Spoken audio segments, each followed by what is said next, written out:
રાજકોટ મહાનગરપાલિકાની સ્ટેન્ડિંગ કમિટીની આજે છેલ્લી બેઠક મળી હતી, જેમાં શહેરના સર્વાંગી વિકાસ માટે મહત્વના નિર્ણયો લેવામાં આવ્યા હતા. આ બેઠકમાં કુલ 115 દરખાસ્તો રજૂ કરવામાં આવી હતી, જેમાંથી 108 દરખાસ્તોને મંજૂરી આપી રૂપિયા 470 કરોડથી વધુના વિકાસ કામોને બહાલી આપવામાં આવી છે. જોકે કરકસરના અભિગમ સાથે રૂપિયા 90 કરોડથી વધુના કામો અટકાવી દેવામાં આવ્યા છે. સ્ટેન્ડિંગ કમિટીના ચેરમેન જયમીન ઠાકરે જણાવ્યું હતું કે શહેરના તમામ 18 વોર્ડમાં રોડ, રસ્તા, લાઇબ્રેરી અને સ્પોર્ટ્સ સંકુલ જેવા જનહિતના કામો અમારી પ્રાથમિકતા છે અને બિનજરૂરી ખર્ચ ટાળવા માટે અમુક દરખાસ્તો નામંજૂર કરાઈ છે. રાજકોટથી મિલન ત્રિવેદીનો રિપોર્ટ. રાજકોટ શહેરના નગરજનો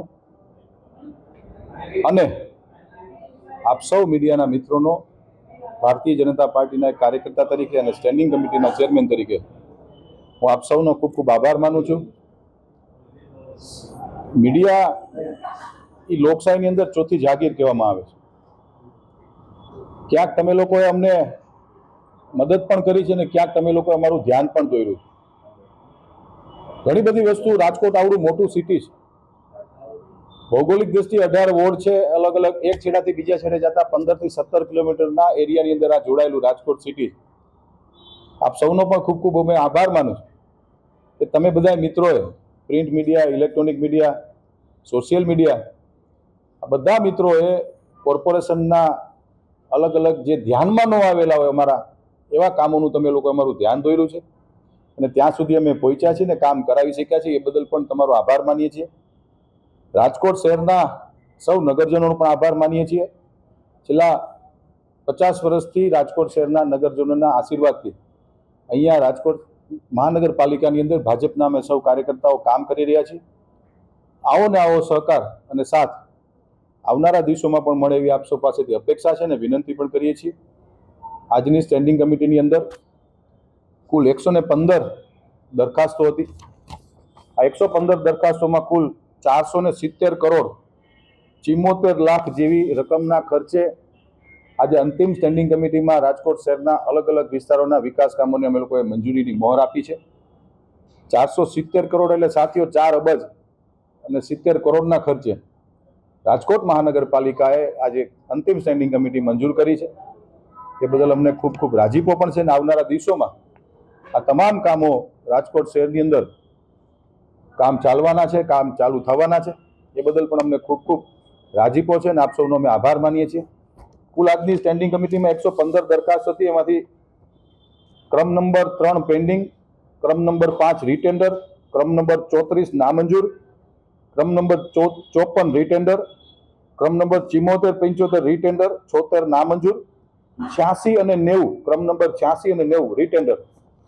કુલ મિલાવીને વાત કરીએ તો આ ભારતીય જનતા પાર્ટીના 66 કોર્પોરેટરો અમારા રાજકોટ શહેર ભાજપના અધ્યક્ષ ડોક્ટર માધવભાઈ દવેની અધ્યક્ષતાની અંદર અમે લોકો સંકલનમાં આ ચર્ચા કરતા હોઈએ છીએ, ખર્ચની ચર્ચા કરતા હોઈએ છીએ. ક્યાંક અમને ધ્યાનમાં પણ આવતું હોય છે કે ભાઈ ખર્ચ વધુ થઈ રહ્યો છે, ક્યાંક વધુ ખર્ચો થતો હોય, ક્યાંક દરખાસ્ત અયોગ્ય લાગતી હોય તો આ પ્રક્રિયાઓ છે કે જે અમે રીટેન્ડરમાં લેતા હોય, નામંજૂર કરતા હોય, કોર્પોરેશનને કારણ વગરનું ખર્ચ ઉપર ભારણ ન પડે. કારણ કે આ સરકાર દ્વારા અને રાજકોટ શહેરના નગરજનો દ્વારા ચાલતું આ મહાનગરપાલિકા છે, તો ખર્ચ ઉપર કંટ્રોલ અને નિયંત્રણ રહે એના માટે આજની સ્ટેન્ડિંગ કમિટીની અંદર અંદાજિત કહું છું હું આપને કે 90 કરોડથી વધુના કામો આજે અમે લોકોએ અટકાવ્યા છે. કે ક્યાંક અમને વધુ પૈસા લાગ્યા છે, ક્યાંક અમે રીટેન્ડર કરાવી નાખ્યું, ક્યાંક અમે નામંજૂર કરી છે કે આ દરખાસ્તની કોઈ જરૂરત નથી. રાજકોટ શહેરને સંપૂર્ણપણે પારદર્શકતાથી ડોક્ટર માધવ દવે અમારા શહેર ભાજપના અધ્યક્ષની અધ્યક્ષતાની અંદર ખુલ્લા મને ચર્ચા થાય છે. 1 કલાક સુધી અમારી પરંપરા મુજબ સ્ટેન્ડિંગ કમિટીમાં સંકલન બેઠક થાય છે. ત્યારબાદ અધિકારીની બેઠકની અંદર આજે 470 કરોડના કામોની આજે અમે લોકોએ સૌએ મંજૂરીની મહોર આપી છે. ફરી વખત કહું છું કે રાજકોટ શહેરના સૌ નગરજનોનો ખૂબ ખૂબ આભાર માનું છું. ઇલેક્ટ્રોનિક મીડિયા, પ્રિન્ટ મીડિયા અને સોશિયલ મીડિયાના મિત્રોનો પણ ખૂબ ખૂબ આભાર. સૌનો આભાર. જય માતાજી, જય દ્વારકાધીશ, જય સોમનાથ. મહાનગરપાલિકામાં અમારા માટે સૌ માટે બધા કામો મુખ્ય હોય છે, પણ તેમ છતાંય જો વાત કરીએ તો નવી લાઇબ્રેરી બને છે, નવા સ્પોર્ટ્સ સંકુલો બને છે, નવા રોડ રસ્તા બને છે. કોર્પોરેશનમાં ભાજપના પદાધિકારીઓની એક નેમ રહી છે કે કોઈ પણ કામ અમે લોકો નાનું હોય કે મોટું હોય, 10 લાખ રૂપિયાનું કામ હોય કે 100 કરોડનું કામ હોય, અમે એને કામને અગ્રતા આપીએ છીએ. પાઇપલાઇનના કામને અગ્રતા આપીએ છીએ, રોડ રસ્તા, સ્પોર્ટ્સ સંકુલ. વોર્ડ નંબર 4 ની અંદર બહુ ભવ્યથી ભવ્ય સ્પોર્ટ્સ સંકુલ બનવા જઈ રહ્યું છે, નવી લાઇબ્રેરી બને છે, નવા રોડ રસ્તા બને, તમામ કામો અમે સર્વાંગી વિકાસ 18 વોર્ડમાં થાય એના માટેના પ્રયત્નો કર્યા છે અને ભવિષ્યમાં પણ કરતા આવશું.